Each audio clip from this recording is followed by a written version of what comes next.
ये लौकी कैसे दिया शामू? अब 20 रुपए किलो है काकी जी लौकी। अरे तेरा दिमाग क्या घास चरने गया है क्या? 20 रुपए में तो लौकी का पूरा खेत आ जाएगा। अरे काकी जी, महंगाई काफी ज्यादा बढ़ चुकी है। चल चल, ये बहानेबाजी ना कहीं और दिखाना। ये ले 2 रुपए और 1 किलो लौकी दे मुझे। क्या? 2 रुपए की 1 किलो? अरे 2 रुपए में तो लौकी का दाना भी नहीं आएगा। तुम सब्जी वालों ने ना हम भोले भाले इंसानों को बस लूटने का खेल रच रखा है। ये ले 6 रुपए। ये है नीलिमा जो 6 रुपए देकर शामू से 1 किलो लौकी खरीद कर अपने घर आती है, जहाँ उसका पति हरिया बैठा था। अरे नीलिमा, खाना देना। दोपहर होने को आई है, बहुत भूख लगी है। थोड़ी देर रुक जाइए, अरुण और महेश भी आते होंगे। थोड़े समय बाद नीलिमा के दो बेटे अरुण और महेश घर आते हैं और नीलिमा रोज की तरह 2 रोटी और पानी की तरह थोड़ी ही सब्जी लाकर सबको देती है। क्या माँ, रोज रोज ये कैसा खाना खिलाते हो आप हमें? ऐसा खाना तो हॉस्पिटल में मरीजों को भी नहीं खिलाते होंगे। इस खाने में सब्जी मसाला कम और पानी ज्यादा है। हजार बार कह कहकर थक चुका हूँ तुझे नीलिमा कि इतनी कंजूसी करना अच्छा नहीं है। अच्छा जी, तो अपने लाडले बेटों को कहिए फिर कि कोई ढंग का काम करके घर में पैसे ला कर दे। यहाँ आपकी 4,000 रुपए महीना पेंशन आती है और ये अरुण केवल महीने के 1,000 रुपए ही घर में देता है। अब इतने कम पैसों में कैसे मैं इस घर का गुजारा चलाती हूँ, मुझे ही पता है। माँ, आप तो जानती हो ना, मैं पढ़ा लिखा नहीं हूँ। मैं छोटे से कारखाने में मजदूरी करता हूँ और मेरी कमाई भी इतनी कम है। अरे तो छोटे के बजाय किसी बड़े कारखाने में मजदूरी करना। और ये महेश तो बस पढ़ाई के नाम पर टाइम पास करता जा रहा है। 10 साल से एक ही क्लास में है ये। इस बार मैं पास होकर दिखाऊंगा माँ। नीलिमा के परिवार की आर्थिक स्थिति बेहद खराब थी। उसके परिवार का गुजारा उसके पति की पेंशन पर चलता है। बड़ा बेटा गांव के कारखाने में 100 रुपए रोज से मजदूरी करता है और छोटा बेटा पिछले 7 साल से 12वीं क्लास में ही था। पता नहीं कब मुझे इस घर में पेट भर खाना खाने को मिलेगा। अरुण बाहर चला जाता है। माँ, अब तो छोड़ दीजिए ये कंजूसी। आप केवल 2 रोटियां बनाते हो और उसे हम 4 लोग मिलकर खाते हैं, जिसमें किसी का भी सही से पेट नहीं भर पाता। अरे अगर इतना ही पेट भर खाना खाने का अरमान है तो अपनी पढ़ाई छोड़ और काम कर जाके और घर में पैसे कमा कर ला। फिर मैं तुझे 2 नहीं 10 रोटियां बना कर दूंगी। नीलिमा ऐसी ही थी, वो हर छोटी छोटी बात पे कंजूसी करती थी। बहरहाल कुछ दिन यूं ही बीतने लगे। एक दिन अरुण की शादी पास के गांव में रहने वाली राधिका नाम की लड़की के साथ हो जाती है। शादी के दूसरे दिन राधिका अपने ससुराल में रसोई में थी। चलो अब फटाफट अपने पसंदीदा पकवान बना लेती हूँ। राधिका खाने की बड़ी शौकीन थी, तभी वो नीलिमा की रसोई में रखी सारी सब्जियां बना लेती है। दोपहर का समय राधिका सारे पकवान लेकर बाहर आती है। ये सब क्या है बहू? अरे पूरे मोहल्ले के लिए खाना बना दिया क्या तूने? नहीं माँ जी, मैंने तो केवल हम सबके हिसाब का ही खाना बनाया है। अरे वाह, इतने सारे पकवान! जीवन में पहली बार एक साथ में इतने सारे पकवान देख रहा हूँ। अरे तुझे इतने सारे पकवान बनाने की क्या जरूरत थी बहू? इस घर में केवल 2 रोटी और थोड़ी ही सब्जी बनती है। इतना खाना तो हम 2 महीने तक खाते हैं। क्या? माँ, अब जाने दीजिए ना। चलो, बहुत भूख लगी है, अब खाना खाते हैं। खबरदार, जो किसी ने खाने को हाथ लगाया तो। तभी नीलिमा सारे पकवान उठाकर रसोई में लेकर चली जाती है और 2 रोटियां और थोड़ी सब्जी लेकर बाहर आती है। चलो ये खाओ सब। और बहू, जो खाना तूने बनाया है ना मन भर, उस खाने को हम 10 दिन तक थोड़ा थोड़ा करके खाएंगे, समझी? राधिका को कुछ समझ नहीं आ रहा था। तभी सब थोड़ा थोड़ा खाना खाकर अपने कमरे में चले जाते हैं। अरुण जी, माँ जी ऐसे कंजूसी क्यों कर रही है? माँ ऐसी ही है राधिका, वो हर छोटी छोटी बातों पर कंजूसी करती हैं। इतने से खाने में तो मेरा पेट ही नहीं भरा। भला इतना सा खाना कौन खाता है? अरुण बाहर चला जाता है। अजीब पागल घर में आई हूं मैं, कितनी भूख लग रही है मुझे। चलो चुपके से मैं रसोई में जाकर थोड़ा खाना खा लेती हूँ। राधिका रसोई में आकर अपने बनाए पकवान में से पेट भर कर खाना खाती है और फिर घर के काम में लग जाती है। रात का समय सवेरे की तरह सब थोड़ा खाना खाकर अपने कमरों में चले जाते हैं और राधिका बचा हुआ सारा खाना खा जाती है। अगले दिन नीलिमा रसोई में आती है तो राधिका रसोई में खाना बना रही थी। ये क्या बहू, तू फिर से खाना बना रही है? माँ जी, वो खाना खत्म हो गया ना, इसीलिए मैं खाना बना रही हूँ। क्या? इतना सारा खाना एक दिन में खत्म हो गया? पर हमने तो ज्यादा खाना खाया ही नहीं था।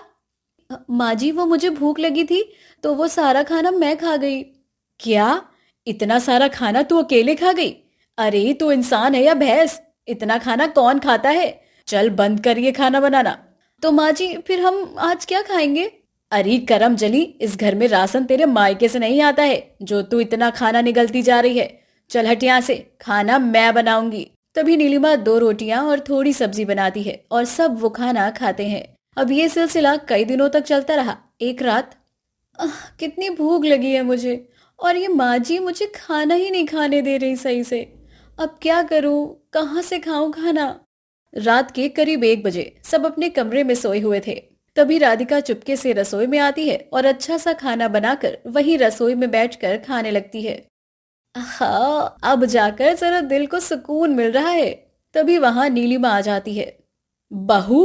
नीलिमा को देखकर राधिका के होश उड़ जाते हैं। माँ जी, आप? अरे बेगैरत कहीं की, इतनी कैसी बुक्कड़ है रे तू? तुझे मना किया था मैंने कि रसोई में खाना बनाने नहीं आएगी, फिर भी तू इतनी रात को यहाँ आकर खाना बनाकर ठूसती जा रही है। चल उठ यहाँ से। नीलिमा राधिका को खूब खरी खोटी सुनाती है। नीलिमा की आवाज सुनकर सब जाग जाते हैं। माँ जी, मुझे बहुत भूख लगी थी, इसीलिए मैंने खाना बना लिया था। बस अब बहुत हो गया। आज के बाद तू मेरी रसोई में कदम नहीं रखेगी। आज से तेरी रसोई तू अपने कमरे में लगा और जितना मन कहे अपने पति की कमाई से अच्छे अच्छे पकवान बनाकर खाती जा। फिर क्या था, नीलिमा अपनी रसोई का बंटवारा कर देती है और अगले दिन राधिका अपने कमरे में अपनी रसोई लगा देती है। चलो अच्छा हुआ रसोई का बंटवारा हो गया, अब मैं अपनी मर्जी से बढ़िया से पकवान बनाकर खा पाऊंगी। तभी अरुण थोड़ी सब्जी और थोड़ा राशन लेकर घर आता है। अरुण जी, आप इतना सा राशन लेकर क्यों आए? मेरे पास जितने पैसे थे मैं उतने पैसों में राशन लेकर आया। अब 10 दिनों तक इसी से खाना बनाओ। पर ये राशन तो 5 दिन भी नहीं चलेगा। तो क्या करूं राधिका, मेरी कमाई बहुत कम है, अब जो है यही है। अरुण बाहर चला जाता है। इस घर में तो मेरा खाना ही दुश्वार हो चुका है। हाँ, फिर क्या था, पति की कम कमाई के चलते राधिका रोज थोड़ा थोड़ा ही खाना बनाने लगी और अपने जी को मारकर अपने पति के साथ वो खाना खाने लगी। अब ये सिलसिला कुछ दिनों तक चलता रहा। एक रात राधिका अपने कमरे में बैठी थी। पता नहीं कब तक मुझे खाने के लिए तरसना होगा। इस घर में तो अच्छा खाना भी नहीं खा पा रही हूँ मैं। तभी राधिका बाहर आती है तो नीलिमा की रसोई में कोई नहीं था। माँ जी की रसोई में तो अच्छा राशन भरा हुआ रहता है। चलो मैं चुपके से माँ जी की रसोई से राशन चुरा लेती हूँ। इस समय माँ जी की रसोई में कोई है भी नहीं। राधिका चुपके से नीलिमा की रसोई में आती है और वहां से थोड़ा राशन लेकर अपने कमरे में चली जाती है। चलो काफी सारा राशन आ गया मेरे पास। अब कल मजे से मैं बढ़िया से पकवान बनाकर खाऊंगी। अगले दिन राधिका उस राशन से खाना बनाने लगती है। इधर नीलिमा अपनी रसोई में आकर राशन देखती है। अरे ये राशन कैसे कम हो गया? कल ही तो मैं राशन लेकर आई थी, कहीं चूहों ने तो नहीं खा लिया? ओहो क्या मुसीबत है ये। एक तो मैं इतनी बचत करती हूँ, ऊपर से ये नुकसान। चलो जाकर अब वापस से सस्ता राशन लेकर आती हूँ। नीलिमा बाहर आती है और दुकान पर आकर सबसे सस्ता राशन खरीदती है। नीलिमा को कल ही इस सस्ते राशन की दुकान के बारे में पता चला था। 1000 रुपए का राशन मुझे 100 रुपए में मिल गया। इस राशन वाले के बारे में अगर मुझे पहले पता होता तो अब तक मेरे कितने पैसे बच जाते थे। नीलिमा बहन, क्या आपने भी उस दुकान से सस्ता राशन खरीदा है? हाँ, पर क्यों? अरे फेंक दीजिए इस राशन को, ये खराब राशन है। उसे खाकर बहुत से लोगों की तबीयत खराब हो चुकी है। अरे बाप रे, मैं अभी इस राशन को वापस देकर आती हूँ। नीलिमा उस दुकान के पास आती है तो वो दुकान बंद थी। अरे वो दुकान वाला कहाँ चला गया? नीलिमा वो सारा राशन लेकर घर आती है। इधर राधिका और अरुण उसी राशन का खाना बनाकर खा लेते हैं तो उसे खाकर उन दोनों की हालत बहुत ज्यादा खराब हो जाती है। उनके मुंह से खून निकल रहा था। अरे बाप रे, खून! तभी सब राधिका अरुण को हॉस्पिटल लेकर आते हैं, जहां सबको पता चल जाता है कि खराब राशन के बने खाने को खाने से राधिका और अरुण की ये हालत हुई है। उसके बाद दोनों के इलाज में लाखों रुपए खर्च हो जाते हैं और कुछ दिन के इलाज के बाद दोनों ठीक होकर घर आते हैं। नीलिमा, तू ये कंजूसी अब बंद कर दे। ना तू खराब राशन लाती, ना बहू को राशन चुरा कर उससे खाना बनाती, और ना ये सब होता। थोड़ी सी बचत के चक्कर में हम अपना लाखों का नुकसान कर देते हैं नीलिमा। सही कहा जी आपने। अगर आज बहू और अरुण को कुछ हो जाता तो मैं अपने आप को जीवन भर माफ नहीं कर पाती थी। मैं आज के बाद कभी कंजूसी नहीं करूंगी। बहू, अब तुझे जैसा खाना बनाना है तू बना, आज के बाद मैं तुझे कभी रोक टोक नहीं करूंगी। तो फाइनली नीलिमा ने अपनी कंजूसी छोड़ दी और उसके बाद राधिका रोज रोज बढ़िया पकवान बनाने लगी और सब मजे से बढ़िया बढ़िया पकवान खाने का आनंद लेते हुए खुशी खुशी अपना जीवन बिताने लगे। अरे बस कर दिशा, कितनी मैगी खाएगी तू? इतनी मैगी कौन खाता है भला? मैं खाती हूँ ना माँ। अरे रोज रोज इतनी मैगी खाना अच्छी बात नहीं है, वरना एक दिन लेने के देने पड़ जाएंगे तेरे। हाँ, मुझे कुछ नहीं होगा माँ। ये है दिशा, जो मैगी खाने की इतनी शौकीन है कि ये रात दिन बस मैगी ही खाती रहती है। दिशा को बचपन से मैगी खाना बहुत पसंद था और उसकी इसी आदत से उसके माता पिता हमेशा परेशान रहते थे। थोड़े समय बाद दिशा का पिता मंगेश घर आता है। अब आप ही इसे समझाइए जी, मेरी तो ये सुनने से रही नहीं। गीता, मैगी खाने से कुछ नहीं होता। आप और आपकी बेटी दोनों ही एक जैसे हो। दिशा की माँ गीता रसोई में चली जाती है। दिशा शहर में अपने अमीर माता पिता मंगेश और गीता के साथ रहती है। मंगेश उसी शहर की एक कंपनी में नौकरी करता है। रात का समय तीनों घर में खाना खा रहे थे, पर दिशा अभी भी मैगी खा रही थी। जी, मैं सोच रही हूँ कि अब हमें कोई अच्छा सा लड़का देखकर दिशा की शादी करवा देनी चाहिए, क्योंकि दिशा की उम्र अब शादी के लायक हो चुकी है। हाँ, बात तो सही है। मैं बात करता हूँ कुछ लोगों से दिशा के रिश्ते के बारे में। दिशा ने हाल ही में अपनी पढ़ाई पूरी की थी। इसी तरह दिन प्रतिदिन बीतने लगे। तभी एक दिन दिशा को पास के शहर में रहने वाले एक अरुण नाम के लड़के का रिश्ता आता है और सारी बातें ठीक लगने पर मंगेश गीता दिशा की शादी अरुण से करवा देते हैं। शादी के बाद दिशा पास के शहर में अपने बड़े से ससुराल में चली आती है। दिशा के ससुराल में उसके सास ससुर दामिनी हरिया, दो ननंद रिया कोमल और देवर अभय था। दिशा अपने साथ अपने मायके से 3 बड़े बैग लेकर आई थी। बहू तो अपने साथ 3 बैग लेकर आई है, इसमें जरूर पैसा होगा। दामिनी बहुत लालची थी। भाभी, आप ये 3 बड़े बैगों में क्या लेकर आई हो? इनमें क्या आपके कपड़े हैं क्या? नहीं रिया बहन। तो क्या है भाभी इन बैगों में? तुम दोनों भी ना एक नंबर की बेवकूफ हो। बहू अपने मायके से पैसा जेवर ये सब लाई है। नहीं माँ जी, इसमें पैसे जेवर नहीं है। तभी दिशा अपने तीनों बैगों को खोलती है तो उन तीनों बैगों में भरकर मैगी के कई सारे पैकेट थे। मैगी के पैकेट? दिशा, तुम इतनी सारी मैगी क्यों लाई हो? हाँ, यहाँ क्या किराना दुकान खोलना है क्या तुझे बहू? इतने सारे मैगी क्यों लाई है तू? सब इतने सारे मैगी देखकर दंग रह जाते हैं। मुझे मैगी बहुत पसंद है और मैं बचपन से रात दिन बस मैगी ही खाती हूँ। वो सब तो ठीक है बहू, पर ये मैगी तो कितने सारे हैं।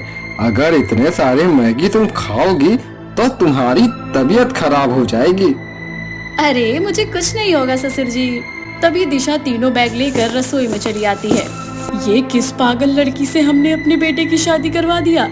मुझे लगा बहू मायके से दहेज में पैसा जेवर ये सब लाई होगी, पर ये तो मैगी लाई है। भला दहेज में मैगी कौन लाता है? कोई नहीं, अब उसे मैगी पसंद है तो वो मैगी ले आई। सोचा था बहू पैसा लाएगी, पर ये तो फूटी कौड़ी तक भी ना लाई अपने साथ। इसके माता पिता की अमीरी भी बस देखने की है क्या? हाँ, खड़ूसों ने अपनी बेटी को दहेज में फूटी कौड़ी तक नहीं दिया। अगले दिन सवेरे, बहू जा सबके लिए चाय नाश्ते की व्यवस्था कर दे। जी माँ जी। भाभी, हम भी आपकी मदद करते हैं। रिया कोमल दिशा के साथ रसोई में आते हैं। तभी दिशा अपने बैग में से 4 मैगी के पैकेट निकालती है। भाभी, हमारे यहाँ नाश्ते में मैगी नहीं पराठे खाते हैं। मैं अपने लिए बना रही हूँ मैगी। मुझे सवेरे चाय के साथ मैगी ही खाने की आदत है। तभी दिशा कोमल रिया के साथ चाय नाश्ता बनाती है और साथ में कई सारी मैगी भी बनाती है। थोड़े समय बाद सब बाहर बैठकर चाय नाश्ता करने लगते हैं और दिशा मैगी खा रही थी। बहू, सवेरे सवेरे कौन मैगी खाता है? माँ जी, मैं जब तक मैगी ना खा लूँ ना, मेरे दिन की शुरुआत नहीं होती। थोड़े समय बाद अरुण और उसका पिता हरिया दोनों अपने काम पर चले जाते हैं। हरिया एक कारखाने में काम करता है और अरुण एक कंपनी में नौकरी करता है। तभी दिशा घरेलू काम में लग जाती है और रिया, कोमल और अभय तीनों अपने कॉलेज चले जाते हैं। तीनों शहर के एक कॉलेज में पढ़ाई करते हैं। दोपहर का समय। बहू, जा दोपहर के खाने की व्यवस्था कर दे। अरे मुझे तो खाना बनाना नहीं आता।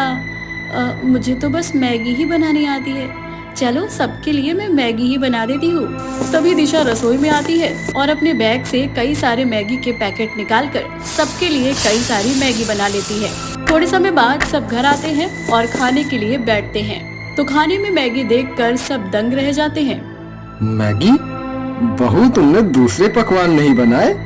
ये सब क्या है बहू? तूने मैगी क्यों बनाई? माँ जी, मैगी तो कितनी स्वादिष्ट होती है, इसलिए मैंने मैगी बना ली। कोई नहीं, तुमने इस घर में पहली बार कुछ बनाया है, तो हम खुशी खुशी तुम्हारे हाथ की बनी मैगी खाएंगे। तभी सब मैगी खा लेते हैं। रात का समय, तभी दिशा इस बार भी खाने में मैगी ही बनाती है। ये देखकर सब दंग रह जाते हैं। अरे पागल कहीं की, तुझे मना किया था ना मैंने मैगी बनाने के लिए, फिर तूने सब्जी क्यों नहीं बनाई? माँ जी, मुझे सब्जी बनानी नहीं आती, मुझे केवल मैगी ही बनाना आता है। क्या पागल लड़की को हमने अपनी बहू बना लिया? जी, ये किस घर में रिश्ता लेकर चले गए थे आप अरुण का? मेनका बहन और मंगेश भाई ने तो ये मैगी का डब्बा थमा दिया हमें। पर माँ जी, घर में तो इतने सारे मैगी है ना, तुम्हारे उन मैगियों की तो मैं। तभी दामिनी गुस्से में रसोई में आती है और दिशा के तीनों मैगी से भरे बैगों को उठाकर बाहर कचरे में फेंक देती है। ये देखकर दिशा गुस्से में आग बबूला हो जाती है। ए बुढ़िया, तूने मेरी मैगी को कचरे में फेंक दिया। तभी दिशा गुस्से में आकर दामिनी की गर्दन पकड़कर उसे अपने हाथ से उठा लेती है। अरे बहू छोड़, बहू छोड़। माँ, दिशा छोड़ो माँ को। दिशा, बहू छोड़ दामिनी को। मेरी मैगी को कोई हाथ लगाए उसे मैं जिंदा नहीं छोड़ती। आपकी हिम्मत कैसे हुई मेरी मैगी को बाहर फेंकने की? पागल की बच्ची, जान से मार देगी क्या मुझे? बहू, तुम पागल तो नहीं हो गई हो? ऐसे कोई करता है क्या? अगर दामिनी को कुछ हो जाता तो? माफ करना माँ जी, पता नहीं मुझे क्या हो गया था, मुझे माफ कर दीजिए माँ जी। माँ जी, मुझे माफ कर दीजिए। अरे हट यहाँ से पागल कहीं की। दामिनी अपने कमरे में चली जाती है। अगले दिन दोपहर में रिया, कोमल सबके लिए रसोई में सब्जी चावल बनाने लगती है। माँ जी ने तो सारे मैगी फेंक दिए हैं। चलो पास की दुकान से ही मैगी लेकर आती हूँ। दिशा अरुण से पैसे लेकर पास की दुकान से 5 मैगी के पैकेट लेकर आती है और अपने लिए मैगी बनाती है। थोड़े समय बाद सब घर में सब्जी चावल खाने लगते हैं और दिशा अकेली मैगी खा रही थी। डूब जा मैगी में पूरी, मैगी से नहा भी लिया कर तू। दामिनी, शांत हो जाओ, तुम क्यों अपना बीपी बढ़ा रही हो? इसी तरह दिन प्रतिदिन बीतने लगे। दिशा रोज रोज अपने ससुराल में सवेरे शाम बस मैगी ही खाने लगी। अब उसकी इस मैगी खाने की आदत से सब परेशान हो चुके थे। एक दिन शाम में, अरुण जी मुझे पैसे दीजिए, मुझे मैगी लाना है। कोई जरूरत नहीं है अरुण तुझे बहू को पैसे देने की। मैगी मैगी के चक्कर में पागल करके रख दिया इसने हमें। अरे अगर मैगी खाने में ये टपक वपक गई तो इसके माता पिता तो हमारे गले का फंदा बन जाएंगे कि हमने उनकी बेटी को मार दिया होगा। सही कह रहे हो आप माँ, इस दिशा की मैगी खाने की आदत ऐसे ही छूटेगी। अब मैगी के चक्कर में ये काफी बदतमीज होती जा रही है। आज के बाद मैं और इस घर का कोई भी सदस्य दिशा को एक भी पैसा नहीं देगा। नहीं नहीं अरुण जी, ऐसा मत कहिए। अरुण और सब वहाँ से चले जाते हैं। अरे बाप रे, अब क्या करूं? तभी दिशा घर से बाहर आती है। वो पड़ोस के दुकानदार शामू के पास आती है। काका जी, मुझे 10 मैगी के पैकेट दीजिए और हाँ, पैसे आप उधार रहने दीजिए। मैं आपको 1 तारीख को सारे पैसे दे दिया करूंगी। ठीक है बहू रानी। दिशा शामू से मैगी उधार लेकर आती है और चुपके से मैगी बनाकर खाने लगती है। अब ये सिलसिला करीब 1 महीने तक चलता रहा। दिशा अपने ससुराल वालों से छुपकर मैगी उधार लाकर खाने लगी। एक शाम शामू दिशा के घर आता है। अरे शामू भाई, आप यहाँ?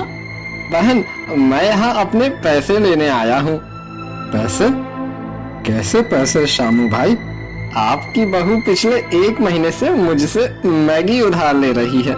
आज 1 तारीख है और बहू ने आज पैसे देने का वादा किया था। अच्छा, तो तुझे पैसे नहीं दे रहे थे हम, तो तू शामू भाई से उधार ला रही थी मैगी। कितने पैसे हुए आपके शामू भाई? 8,000 रुपए हुए मेरे। क्या 8,000? बहू, तूने क्या पूरी दुकान खरीद ली क्या इनकी? तभी अचानक दिशा बेहोश होकर नीचे गिर जाती है। दिशा? तभी सब दिशा को हॉस्पिटल लेकर आते हैं, जहां दिशा का चेकअप होता है। थोड़े समय बाद डॉक्टर साहब, क्या हुआ दिशा को? ज्यादा मात्रा में मैगी खाने से दिशा जी की किडनी लिवर पर बहुत बुरा असर हुआ है और इनके शरीर का खून भी ज्यादा मैगी खाने से कम हो चुका है। वो तो अच्छा हुआ आप समय से दिशा जी को हॉस्पिटल ले आए, वरना कुछ भी हो सकता था। ये सुनकर सबके होश उड़ जाते हैं। दिशा जी के लिए अब मैगी खाना जहर साबित हो सकता है, इसलिए अब दिशा जी के लिए मैगी खाना उनकी जान जाने का जरिया बन सकता है। ये सुनकर सबके होश उड़ जाते हैं। कुछ दिनों बाद दिशा ठीक होकर घर आ जाती है। देखा बहू, क्या हालत हो गई थी तेरी मैगी खाने से। हम तुझे मना करते थे कि इतनी मैगी मत खा, पर तू है कि हमारी एक नहीं सुनती थी। मुझे माफ कर दीजिए माँ जी, आप सही कह रहे थे। मैं ही मैगी की लत में अंधी हो चुकी थी। मैं वचन देती हूँ कि मैं आज के बाद कभी मैगी नहीं खाऊंगी, ना ही कभी मैगी को देखूंगी। तो फाइनली दिशा को अपनी गलती का एहसास हो जाता है और वो उस दिन के बाद से मैगी का नाम तक नहीं लेती और ना ही उसे खाती है। उसके बाद दिशा ने मैगी खाना हमेशा के लिए बंद कर दिया और वो अपने ससुराल वालों के साथ खुशी खुशी अपना जीवन बिताने लगी।